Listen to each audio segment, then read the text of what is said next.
Foreign Relations Committee will come to order. I want to thank Deputy Secretary Higginbottom for continued service to our country and your testimony today.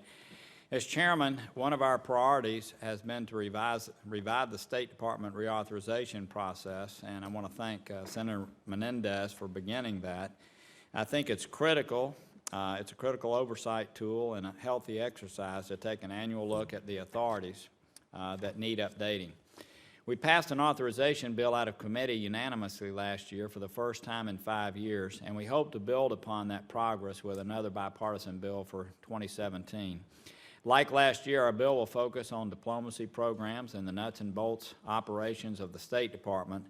I know our staff has been having a very productive discussions with you, and I thank you for creating that kind of tone about these programs, and I want to thank you for your help in the process, as I know your written testimony, as I read, will allude to.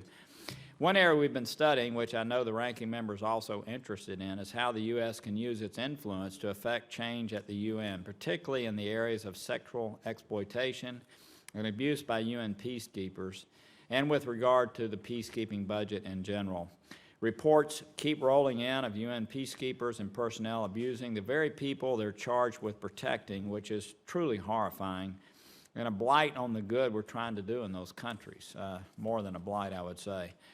These bad apples operate with impunity because they know that there are no mechanisms in place to bring them to justice, and we need to use our influence at the UN to fight this impunity, to insist on on-site court-martials, standing claims commissions for each of the peacekeeping operations, refusal to deploy peacekeepers from countries that do not take charges of abuse seriously, and whatever else it takes to root out this incredible abuse.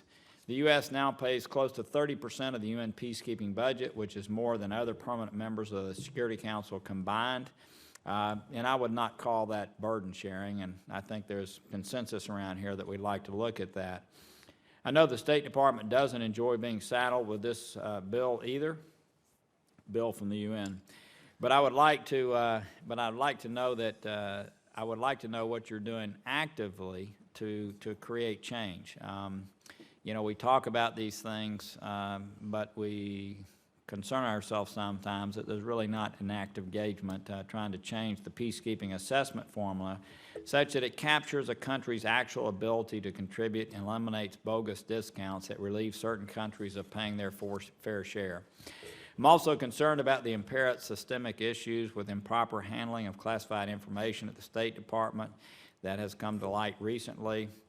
If some of your cleared employees are struggling with proper handling and safeguarding of classified information, which appears to be the case, we view it as our duty to set up training and accountability systems necessary to fix this problem. I'm also interested in how you incentivize Foreign Service officers to serve at less desirable posts. My impression is that the extra pays Foreign Service officers receive at these posts are determined by not to be too pejorative, but bureaucrats in Washington, and do not reflect officers' actual preferences about where they serve.